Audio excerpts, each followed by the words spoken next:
Hello guys, it's me again, Alicia nyo, at nagbabalik ulit para sa ating panibagong video.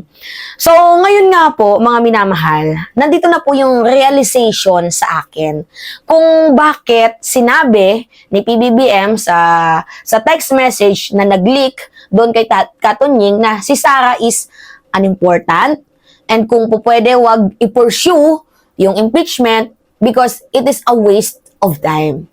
Now it makes sense. Bakit? Kasi tingnan nyo itong mga senador na to. Yan po yung mga senador, mga minamahal, na mga maituturing na kaibigan ni Vice President Sara Duterte because publicly, in-announce nila na oppose po sila sa impeachment para dito kay Vice President. So, sino-sino yung mga senador na yan? Si Jinggoy, si Binay, Ejercito, Miguel Zubiri. Yung iilan dyan na re-electionist. So, pakatandaan yung mga pangalan, ha? Pakatandaan yung mga pangalan. Now, if you will file an impeachment complaint against dito sa ating vice-presidente, unang-unang titingnan dyan, yung grounds. Diba? Yung grounds, yung violation niya. So, alam naman natin na meron talagang grounds. Alam nga naman, pabayaan natin yung pandarambong sa kaban ng bayan. Ano, pabayaan na lang natin? Lagi nilang kasi sinasabi na it will divide the Filipino people. No! No! Hindi nyo pwedeng gawing palusot na it will divide the Filipino people. Dahil in the first place, pera ng taong bayan yan. Hindi po natin pwedeng ipagpaliban. Hindi po tayo pwedeng manahimik sa pandarambong sa kaban ng bayan. Nagigets nyo ako, mga minamahal? So, hindi ko makuha yung punto na bakit kailangan nating manahimik dahil ba kaibigan ninyo? Nagbe-benefits kayo? Hindi po pwede yun. May grounds. May nakikitang culpable violation. Betrayal of public trust. Ano yung silbi ng impeachment? Diba? Na batas, kung hindi natin to gagawin, may nakikita na nga tayong grounds, diba? Okay. So ngayon, it makes sense sa akin kung bakit hindi gusto munang ituloy for the moment ang impeachment ni Sara Duterte sa pamamagitan ng sinabi ni PBBM. Kasi unang-una, kapag mag-file ka ng impeachment, grounds, diba?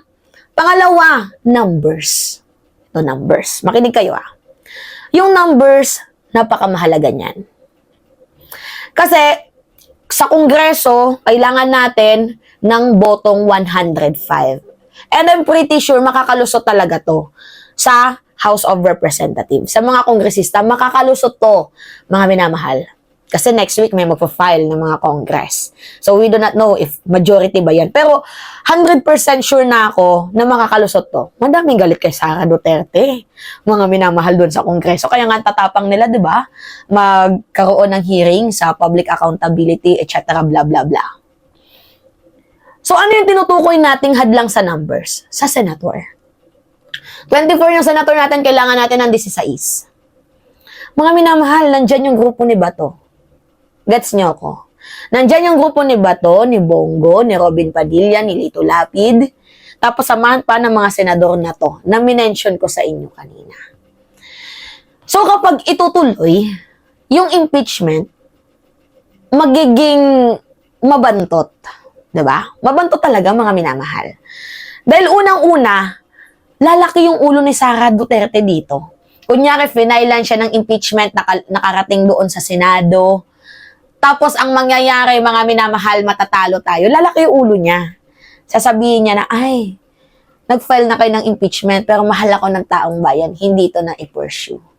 Lalaki talaga yung ulo niya. Kaya mahalaga po yung numero, yung numbers, kapag magpa-file tayo ng impeachment. So, I think, isa po yun sa rason ni PBBM kung kaya't ayaw niya munang ipa-impeach itong si Vice President Sara Duterte. Pangatlo, oras. At dito napapasok yung taong bayan. Paano natin nasabi? Kapag mag-file ka ng impeachment ngayon, medyo kukulangin tayo sa oras. Oo. Dahil mag-midterm election na. At beside, buhay pa yung mga senador na andirito na mga sumusuporta a true friend ni Vice President Sara Duterte. So, paano tayo papasok sa eksena? Oras, di ba? Kung itutuloy yung impeachment after ng midterm election, much better. Kasi nasa kamay natin, nasa kapangyarihan natin. Makinig kayo mga minamahal, ang impeachment para dito kay Sara Duterte. Tayo yung huling alas. Kapag magpo-file ngayon, di ba, buhay pa yung mga senador na sumusuporta kay Sara Duterte at ang iba re-electionist, ang iba tapos na yung termino. So ngayon, papasok tayo sa eksena sa katapusan na ng midterm election. May kapangyarihan tayong tanggalin. Yan yung tinutukoy ko. Ano yung kapangyarihan natin na maipagmamalaki natin na tanggalin po yung mga senador na pabor. Yung mga senador na hindi pabor sa impeachment dito kay Sara Duterte. Re-electionist mga minamahal si Bato. Re-electionist itong si Abby Binay. Re-electionist itong si Bongo, si Lito Lapid. Diba? Tapos, I don't know kung tumatakbo itong hindi ko sure kung tapos na ang termino ni JBRS ito. Hindi ko kasi na-research. Pati itong si Estrada, si Jinggoy Cuyuti. Basta ang alam ko dito, si Nancy Binay, out na to. Tapos yung iba naman dito, mga minamahal, is, tapos na yung term nila. I don't know kung tumakbo pa or hindi. Pero, the point here is, we can elect the people, the running senator, na oppose, 'di ba? Kontra nila Duterte. Nandyan sila Bam Aquino. Nandyan sila Coco Pimentel. Hindi, sorry. Kiko Pangilinan. Nandyan si Benhur Abalos. So kapag ang ibinoto natin, yung mga taong oppose and against sa mga Duterte, 100% sure mai-impeach itong si Sara Duterte so that ang alas nasa kamay natin. Nasa kamay ng mamamayang Pilipino. Gets nyo ko? Yan yung sinasabi ko sa inyo, mga minamahal, na hindi natin pwedeng i-judge or hindi natin pwedeng magalit tayo sa ating presidente kung hindi pa naman talaga natin nakikita yung real situation, yung real game. 'Di ba? Nilaro nga ni PBBM yung assassination attempt plot ni Sara Duterte sa Batasan, 'di ba? Kita niyo yung pagiging matalino ng ating presidente. The way na, imagine nyo si Sara nagsalita na siya daw po ay gaganunin ni House Speaker Martin Romualdez. Pumunta siya doon sa detention room ni Zuleika Lopez, sinamahan niya magdamag. And after that, kinaumagahan, gusto niya mag-running. Doon pala, may isasagawa silang assassination attempt. Kunyari, magpapatama ng bala itong si Sara Duterte. Ngunit natunugan ng administrasyon, inilipat itong si Zuleika Lopez. Debunk agad, diba? Ganun katalino ang administrasyon. So kaya sa larong impeachment na to, mahalaga ang taong bayan at oras. Taong bayan, tayo yung mag-e-elect ng mga senador na favor sa impeachment para dito kay Sara Duterte, at tayo din ang tatanggal sa mga senador na gustong manatili or umu-oppose sa impeachment against dito kay Vice President Sara Duterte. I hope you get it, mga minamahal. Kaya nasa atin ang alas. Pastilan yung ulam ko. Ay! Ay! Kaluugod man singapuing, uy. Pasensya na, mga minamahal. Pumasok yung pusa, tapos, nakinig nyo, di ba, may nalaglag.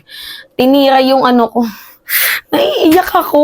Tinira yung pagkain ko. Gutom pa naman ako. Naiinis ako. Kasi sinaraduhan ni mama yung kakainis. Sorry, na-distract ako, mga minamahal.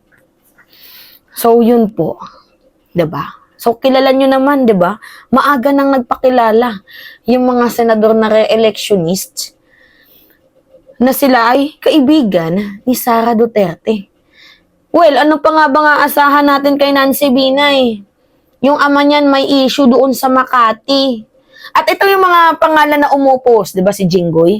Ano asahan natin sa ama niyan? Plunderer. Diba? So, wala tayong maaasahan dyan.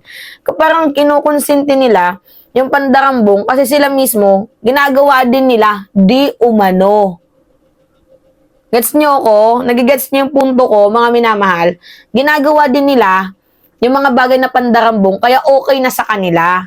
Hindi, wag yun nang i-impeach kasi okay na. Oo. Hayaan nyo na lang, maliit naman na pera yun. Maliit lang sa kanila yung 100 million. Kasi yung malaki siguro billion, diba? Malaking billion. Pero yung punto dito, my goodness. Iba namang kaululan to. Kaya sabi ko sa inyo, at the end of the day, nasa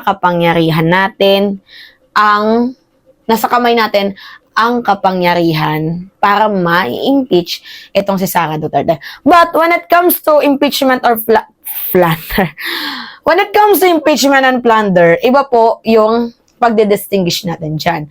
So maybe mabigat yung plunder, but there's a pros and cons. Una yung ombudsman. Also dito din sa impeachment, may pros and cons. Sinabi ko naman sa inyo, una, nandyan yung mga senador. Kailangan natin ng numero, yung oras. Dito naman, sa plunder, ang kailangan natin dito, malinis yung ombudsman. Kasi yung ombudsman, si Martires, na appointee ni former President Duterte. Siyempre, may utang na loob yan. Siya ngayon naglinis ng pangalan ni Pulong at ni Manscarpio sa Shabu, diba? Oh. So, ano pa bang magagawa natin? Si Martires magre-resign October pa ata, next year. So, kung next year siya magre-resign, edi okay, i-push natin yung impeachment, July. Diba? Gets nyo ako. July. Kasi midterm election Walisin muna natin yung mga senador na nakupal. Diba? Anyway. Hindi ako makamubon sa ulam ko. Okay, it's me again, si Mima Alicia nyo, at nagbabalik ulit para sa ating panibagong video.